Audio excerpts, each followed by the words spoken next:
multitâche. Et mon qui dit, je dis, le monde tend vers la spécialisation, on est d'accord. Mais ça ne veut pas dire son seul bail au café. Dans pile d'autres bagages au café. Il y a des métiers voisins, il y a des professions voisines, il y a des chaînes de valeur de métier. Tu es comptable, tu penses que tu ne peux pas être gestionnaire en même temps? Ce sont des métiers voisins. Il faut être multitask. L'Américain a dit multitask. Cinquièmement, il faut, on comprend que tout l'honneur est pour moi. Maintenant, on me dit de parler de jeunesse, de parler de l'engagement social, mais également de parler de développement personnel. Mais avant, Clarence était en train d'évoquer des responsabilités de la jeunesse, des valeurs que la jeunesse doit cultiver. Et moi, je crois qu'il faut que je peux commencer avec un ensemble de défis qui justifient un certain engagement de la part de la jeunesse. C'est-à-dire, pour moi, des raisons même qui doivent vous inciter à vous engager. Je crois qu'il y a un ensemble de défis, partout où l'on vit dans le monde. Il y a un ensemble de défis. Je prends toujours le plaisir d'évoquer certains de ces défis. Et en particulier aujourd'hui, je crois qu'il y a 4 défis majeurs. Ce n'est pas uniquement défis haïtiens. 4 défis majeurs qui t'a doué appeler à l'engagement du côté de la jeunesse. Et après, évidemment, on va voir quelles sont les valeurs, quels sont les éléments que les jeunes peuvent considérer uniquement pour faire face à ces défis. Premièrement, en Haïti, comme dans le monde, je crois qu'il y a un défi climatique et environnemental énorme.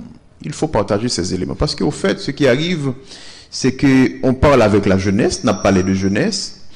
La jeunesse doit considérer le présent, mais également, la jeunesse, Clarence l'a dit, doit regarder le futur. Si on parle de futur, on prend par exemple 2030 comme horizon, c'est un futur proche, 2030 comme horizon, qu'est-ce qu'on voit? C'est qu'on a un défi climatique et environnemental qui nous menace. Je vais vous dire pourquoi.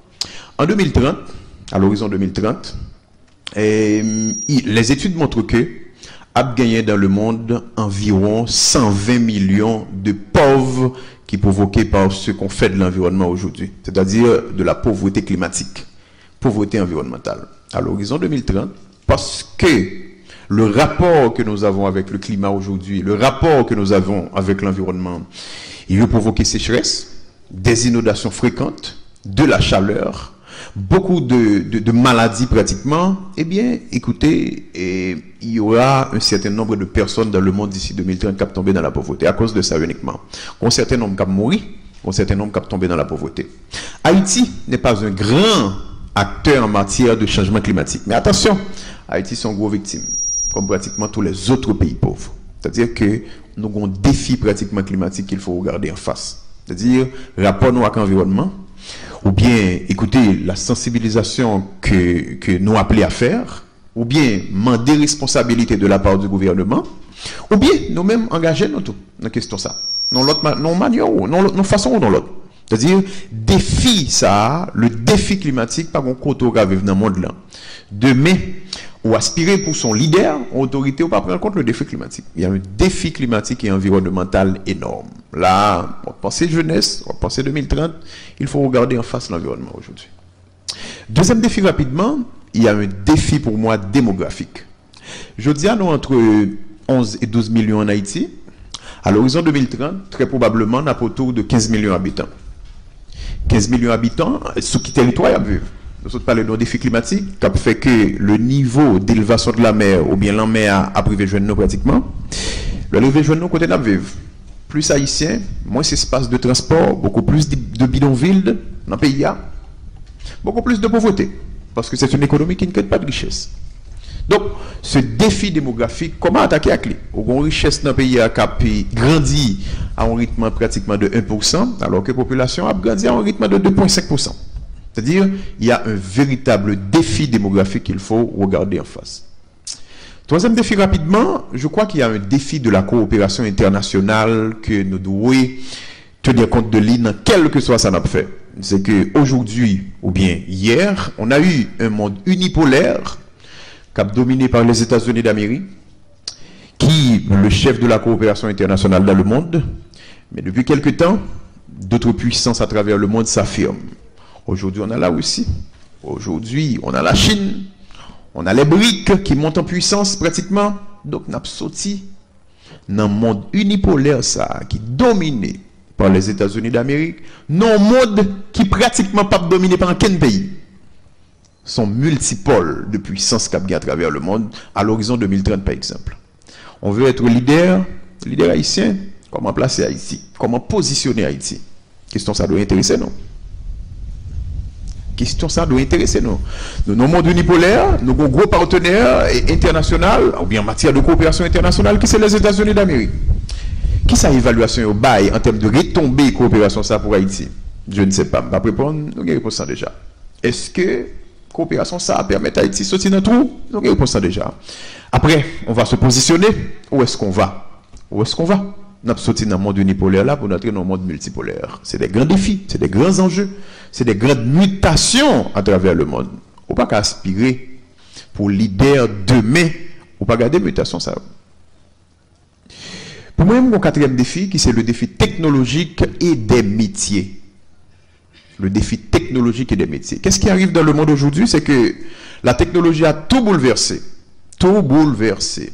Aujourd'hui, bon métier que possiblement pile dans nous a pratiqué là, le métier de la comptabilité. Je dis, dans le monde, il y a besoin 10% en moins de comptables qui ont été besoin en 1990. Il y a rendu compte que les logiciels sont en train de remplacer les comptables. Mais ce n'est pas uniquement la comptabilité, non? Bon, ensemble de métiers qui ont mouru dans le monde. Ou même qui veulent demain. Ou les leaders demain. Comment positionner en termes de métier par rapport à ces mutations technologiques? Comment positionner par rapport à la mutation technologique ça? Est-ce qu'on va apprendre un métier qui dépasse, qui expiré? Ou est-ce qu'il faut s'inscrire dans la modernité? Aujourd'hui, la technologie a tout changé. Autrefois, pour taper en lettre, il faut que nous ayons les dactylographes qui pour dactylographier lettre là-bas. Je dis, ce métier n'existe pas. À l'horizon 2030, on a parlé de jeunesse. On se rend compte que question chauffeur de taxi n'a pas bien encore à travers le monde. Véhicule à automatisé. C'est robot. Il rend compte que Haïti, je dis, c'est uniquement un pays pratiquement qui a un pompiste. Si vous arrivez aux États-Unis au grand métier de pompiste, c'est fini. Au pas de métier. Donc, un ensemble de métiers qui disparaissent dans le monde. Comment se positionner par rapport à ces métiers? Comme jeune. Ça pas intéressant pour positionner. Donc, on ne va pas prendre un métier tout expiré. Tout expiré. On ne va pas prendre un métier uniquement qui est pratiqué dans le territoire haïtien. Comment se positionner comme jeune? C'est-à-dire que considérer défis technologiques et des métiers justement pour que, en quelque sorte, ou proposition. C'est fondamental. Cinquième défi, nous avons dit que c'est l'ensemble des défis que nous avons en Haïti. Le défi de la croissance, nous avons besoin de faire croissance dans le pays, il n'y a pas jamais de croissance. De 1980 à aujourd'hui, c'est en moyenne 1% de croissance économique. De 1980 à aujourd'hui, c'est-à-dire que l'économie ne croît pas. Il n'y a pas beaucoup de richesses qui se créent. Donc, nous sommes dit, pas de richesse qui a créé, alors que la population a augmenté. C'est de la pauvreté qu'on crée. Donc, le défi démographique, son défi pour créer justement de pauvreté. Haïti, de plus en plus, on fabrique de pauvreté.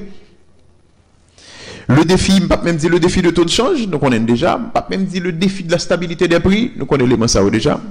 Le défi du chômage, le défi de la pauvreté, défis ça sont ensemble de défis socio-économiques qu'il faut considérer. Le défi politique, par exemple.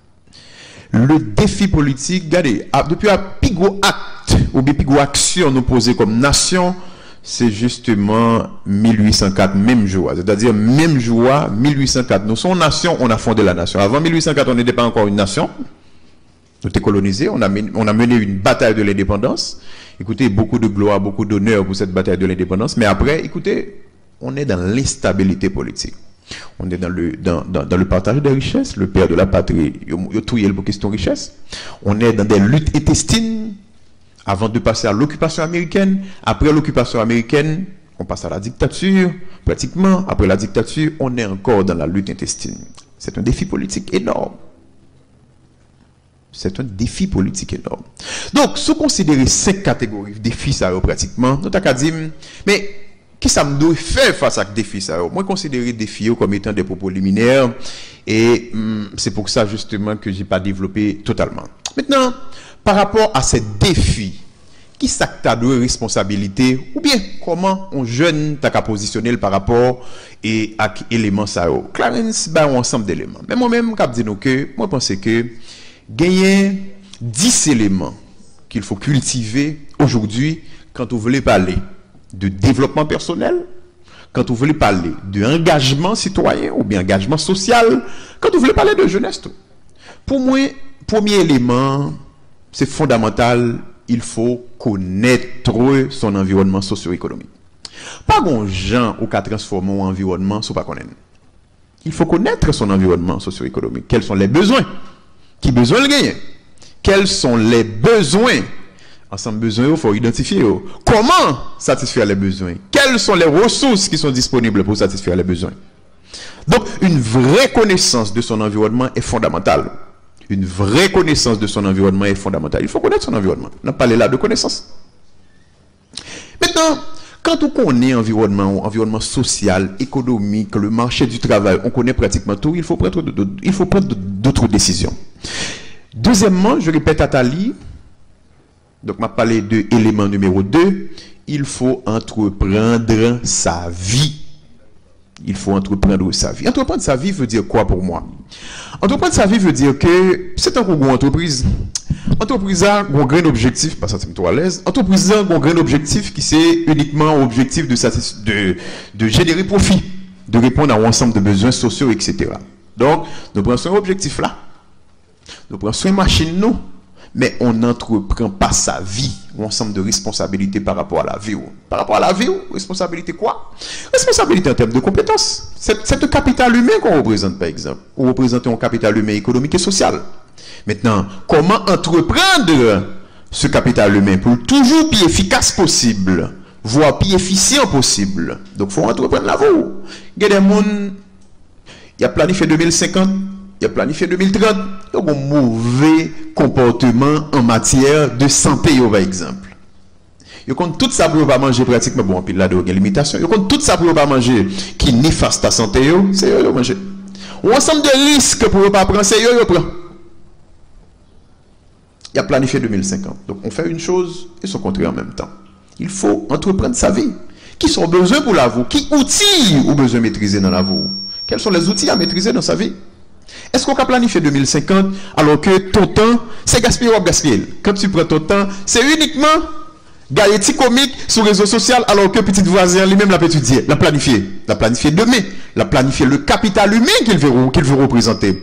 Donc il entreprend sa vie. Il faut entreprendre sa vie. Il faut nous prendre la vie nous comme étant un chef-d'œuvre. Il faut entreprendre la vie nous. Qu'est-ce qu'on veut? Quel type d'entrepreneuriat est-ce qu'on doit pratiquer justement pour arriver à cet objectif? Donc, 2, il faut entreprendre sa vie. 3, moi je crois qu'il est nécessaire d'identifier ses passions. Toujours identifier passion. Non? Pas occupant quel monde qui fait nous faire un ensemble de bagages, nous avons une passion pour lui. Lorsque une passion pour une profession, pour un métier, ce n'est pas travail ou travail. C'est le plaisir que tu prends. Et quand tu prends le plaisir, tu fais ce que tu fais mieux que sous te prendre comme un fardeau. Il faut prendre son métier comme une passion. Son passion pour lui. Donc je travaille, mais en même temps, je vis ma passion. Tu aimes l'entrepreneuriat social, c'est ta passion. Tu vas dans ce sens-là. Tu veux être un leader qui transforme des choses en Haïti à l'horizon 2030, tu es un leader. Parce que de toute façon, en 2030, un ensemble de monde, ce qui est clair, c'est qu'il n'y a pas plat. C'est un bagage qui est vrai, un ensemble de monde, en 2030, tu pas plat. Ce qui est vrai, c'est qu'en 2070, et n'oublie jamais possiblement pas plat. On a fait tout ça, en 2070, pas plat. L'homme a d'espérance de vie moyenne en Haïti, ou bien quel que soit l'autre côté dans le monde là, il est clair que pas plat. Mais en 2070, en 2080, un peu nous là, oui, qu'à prendre pouvoir de toute façon. C'est un peu là, nous, qu'à nous diriger des compartiments de la société.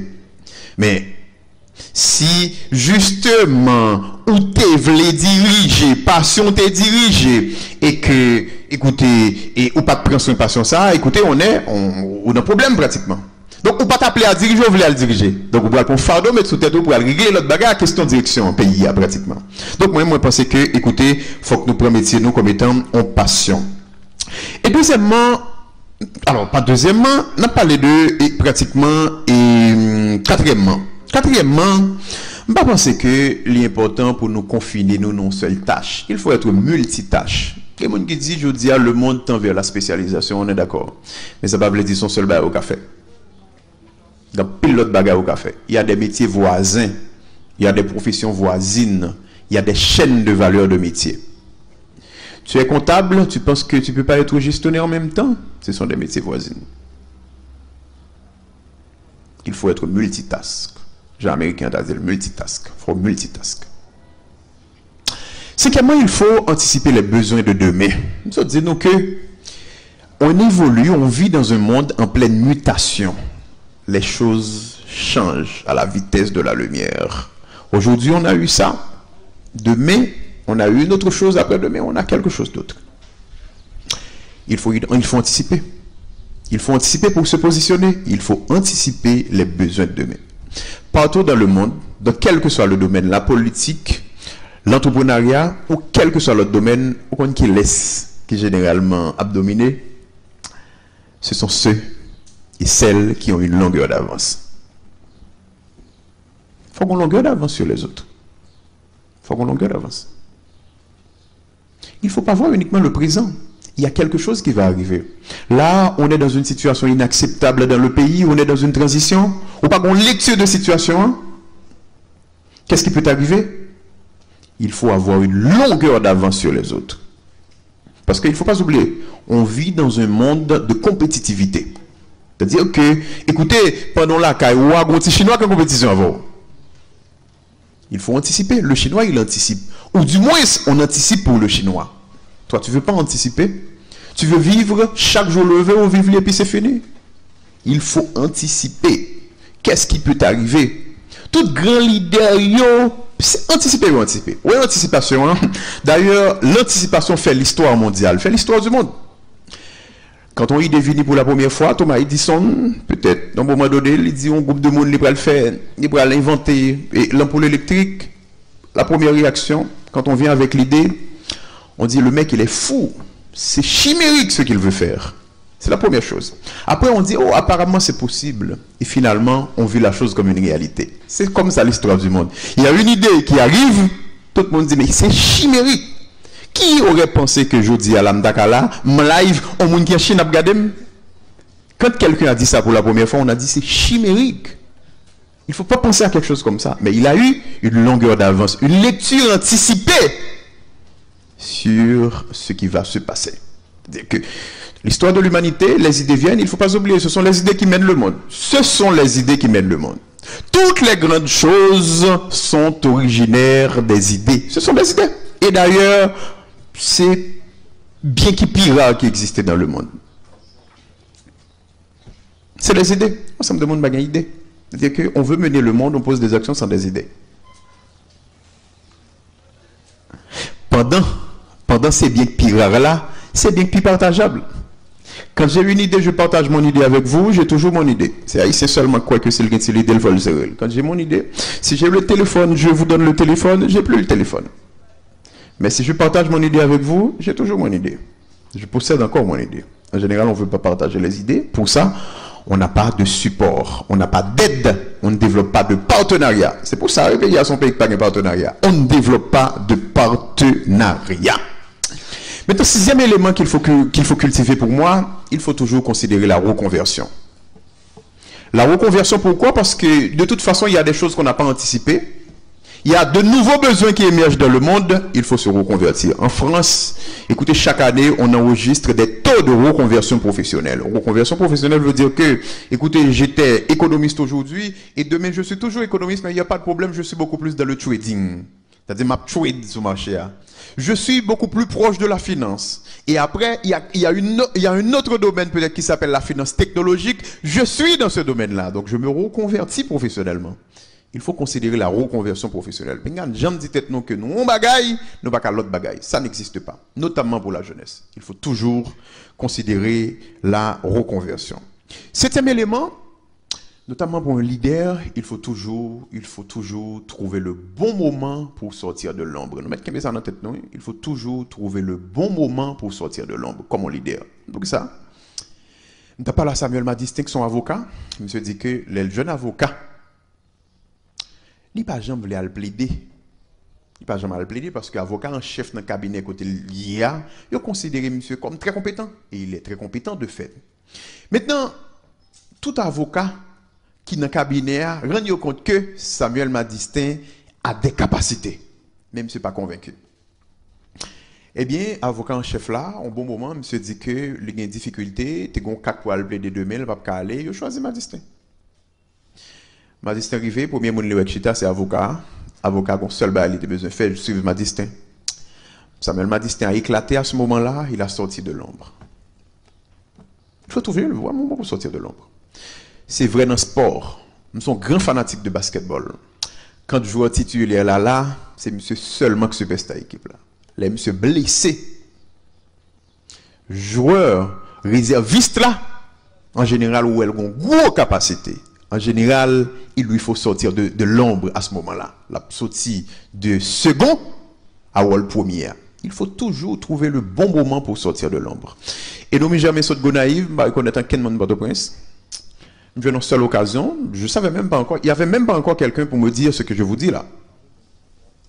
J'ai trouvé un bon moment, commencé par aller dans les médias un seul jour, nous parler dans les médias, sans rien, sans parrain, sans marraine, devine Port-au-Prince, je connais un seul monde qui t'ont étudié même j'avais.